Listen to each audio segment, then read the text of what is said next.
Hello everybody, welcome back to Northwestern Central Railroad. Hope you are doing good today. Now, before we start anything else, I just want to show off the cool set change we got. We got added a whole lot of stuff on the second level.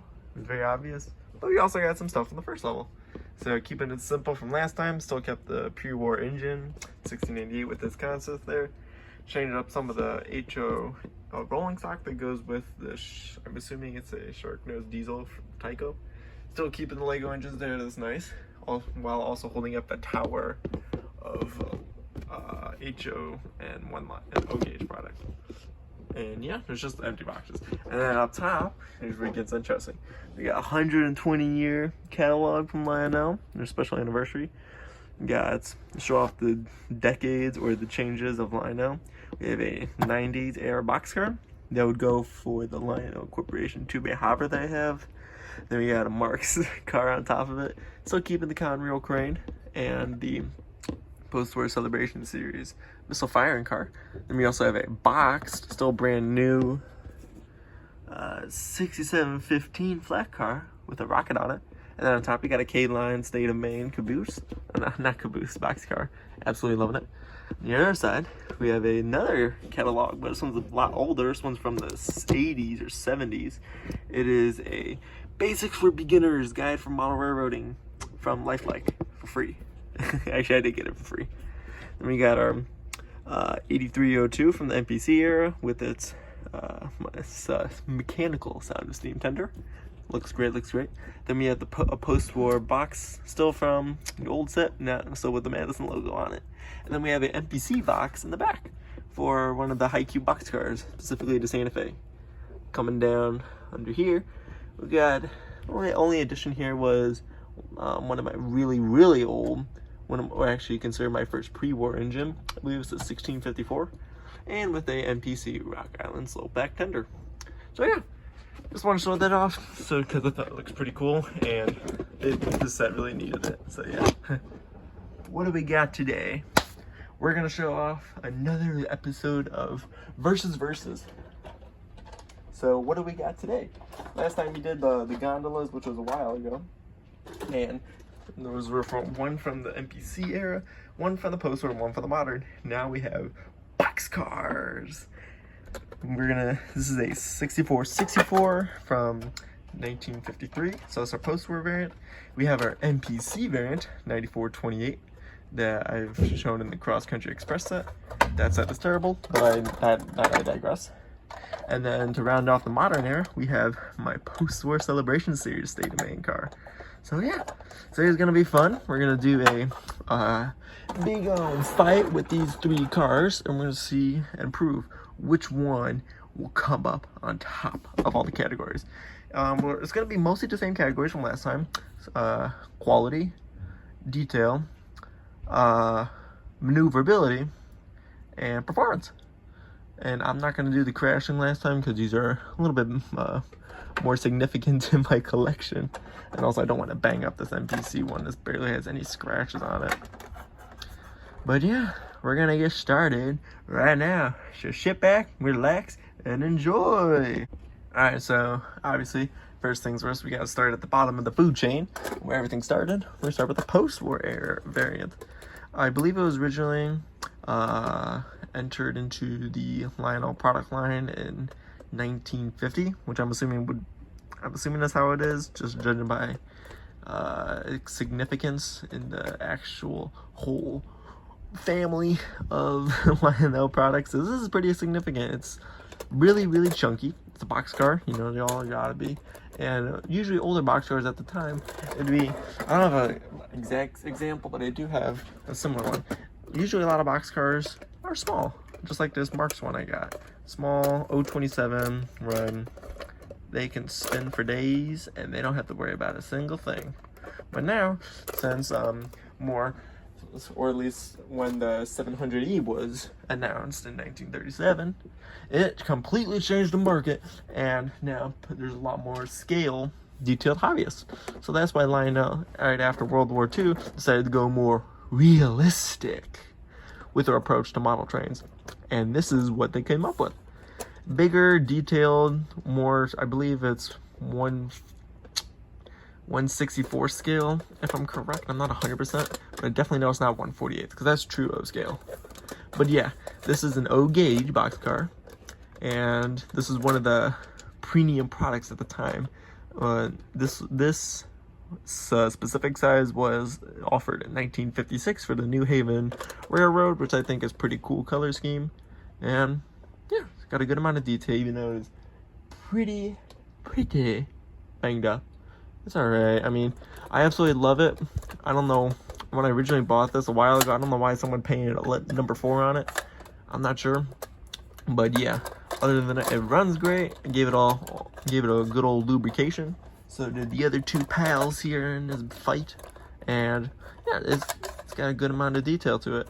So let's move on up the food chain with the MPC boxcar. Yeah, I'm not gonna like this part. Alright, now on to the next freight car, which is what's this? What's this? No, you're not seeing double. You are seeing another 6464 boxcar. So this one is a little bit more of a personal note on it because I'll get to that in a sec.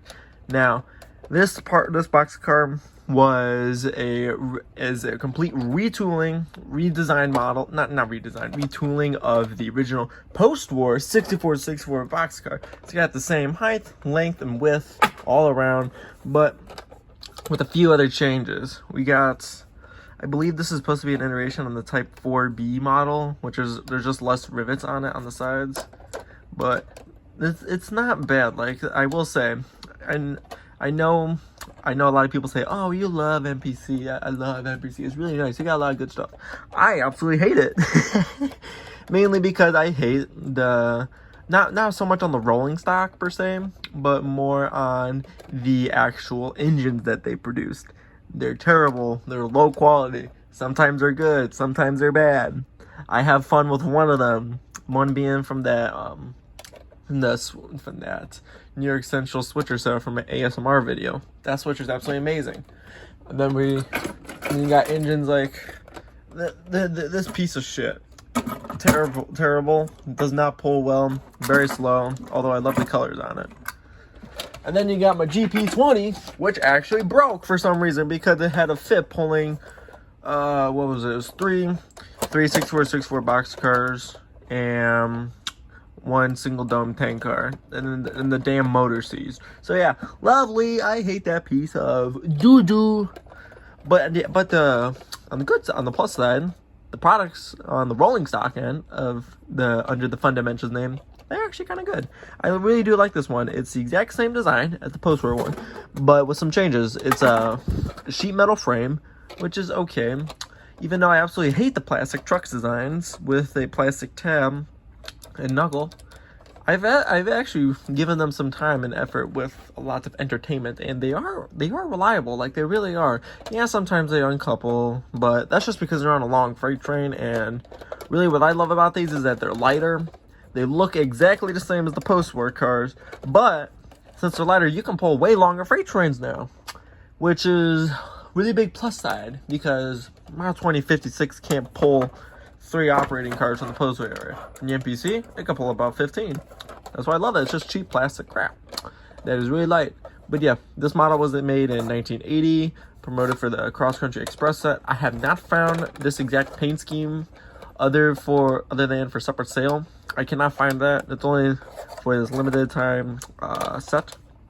But yeah, it's actually quite nice. Actually, there's little smudges of dirt on there from me, from grime, from cleaning trains. But yeah, it's really nice, and there's not too much damage to this, but I would still highly prefer having a metal tab for holding in the knuckle coupler, because I've seen that on my 785 that I don't have anymore because it broke. If you saw the video that I did before I even started testing it, it broke, and it was being shipped off at Trains with a Z, to get repaired. But yeah, that's it for the MPC car. Let's move on to the modern car. Alright, now we got the latest iteration of the 6464 boxcar. Obviously, this is not the most recent model of one, not from this year or from 2 or 3 years prior, but it's nonetheless a really solid piece of equipment. This was offered, I believe, in a a Virginian Trainmaster set, and maybe for separate sale under the Post-War Celebration Series name, which was a way to recreate old post-war sets from the 50s that were highly iconic for their time. With I believe it was TMCC or Legacy. Some of my models have Legacy for some reason. Why, I don't know. But yeah, this was the box car that came with that set, and as you can tell, it's definitely had some love for about 12 years of owning this. So yeah, it is definitely a gorgeous piece of equipment. Obviously, the big step up from this one from the MPC is that, yeah, we still have a plastic shell, but it's actually a really good high quality plastic, not like this cheap flimsy stuff that you see on something I will not say because I do not want this video to get demonetized. But yeah, this is quality, durable, sturdy plastic material that you can give confidently to a child and say, I won't break this accidentally, in quotation marks. But yeah, it's got really strong plastic construction. The doors on each side do open and close just like the others. I believe this is the die-cast frame with my biggest compliment I could ever give the Lionel trains.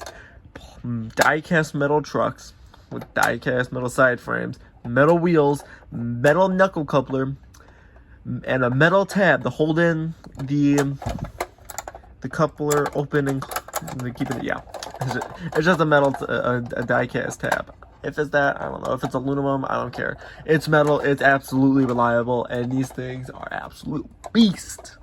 Which is why I always love having to use these cars, because they're just so nice. They roll great. They connect great. They're all reliable, just like the post-war one. Except the only thing that this one gets it better is because of its truck design. Alright, let's go to the layout now for our variety of durability test. Alright, so we made it to the layout, and we got our post-war boxcar, MPC, and modern. So we're going to start with our several phases of durability test, and I forgot to give the winners for the previous rounds. For detail, I would have to go to the post-war. For structural design, modern.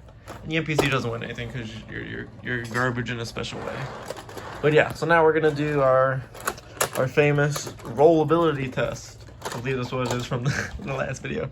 So we're gonna put these bad boys down here on the sideline. This guy's gonna go right there, and we're gonna give this boy a good wallop around the track, and we're gonna see if it's gonna be able to make a 180 around. I did give all these cars a much needed boost of Bell 108. I have level 107, but the nozzle broke on it, so I can't squirt any juices out of oil. But yeah, we're gonna get the post where I want to go. So 3, 2, 1, let's go.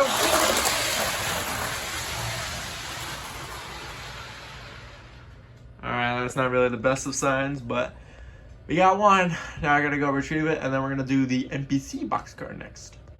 Alright, we got our MPC TPNW boxcar going, and if you remember from the last attempt for the post-war car, it got about right in the middle of the second freight station by MTH. So we're gonna see how this bad boy runs. It's definitely got a different design for it, because instead of for the flat wheels for post-war cars with a regular rounded cylinder at the end holding both wheels on, we got needle point bearings on these cars, on the next continuous car. So it's gonna be a bit more interesting, because these do definitely roll better than the post-war. Well, that was just the time. They didn't know what they were doing yet. It's alright. So we're gonna send this bad boy off in 3, 2, 1.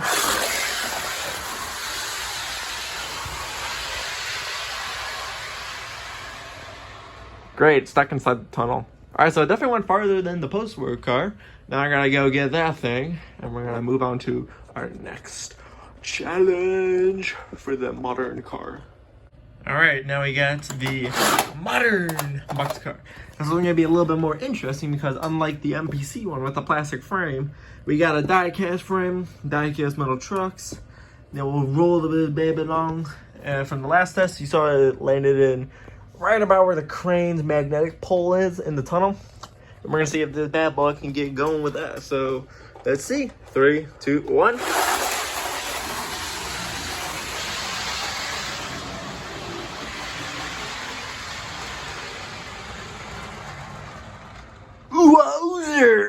just passed the NPC car. So that's actually really a lot better, which was definitely right by my hypothesis, because all metal is better than no metal. Alright, so we got all 3 cars here, and as you can see, all these bad boys are very fine in their respective categories. So, here's the tally of the final results before the award ceremony begins. For the one who took Best Detail, the post-war. Who took on the best build quality? The Modern. You did nothing, so you're out. So now, as you can see, with the durability test, that guy's out. And it's left to the post-war and the Modern. And who was it that won today? Why, it was the Modern boxcar from the early 2000s. Rain down the confetti, because this guy's our winner for today's challenge of versus. That's what I'm going to call it now, so go with it. So yeah, hope you all enjoyed the video. It was really, really fun making it, even though I haven't made a video in a while, but yeah. And also, if you really thought I wasn't joking, yeah, this piece of junk really did break.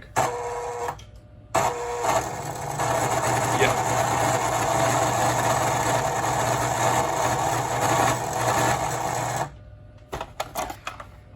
This is why I hate NPC products. But yeah, that about wraps up for this video. Like, comment, subscribe, hit the bell icon. We're so close to 700 subscribers. We're so close to 700 subscribers. 700 subscribers. 700 subscribers. So yeah, keep the views coming and keep the trains rolling. And please subscribe for the channel so you can get notified about the 800 subscriber special live stream, because we're doing so good there. We're almost there.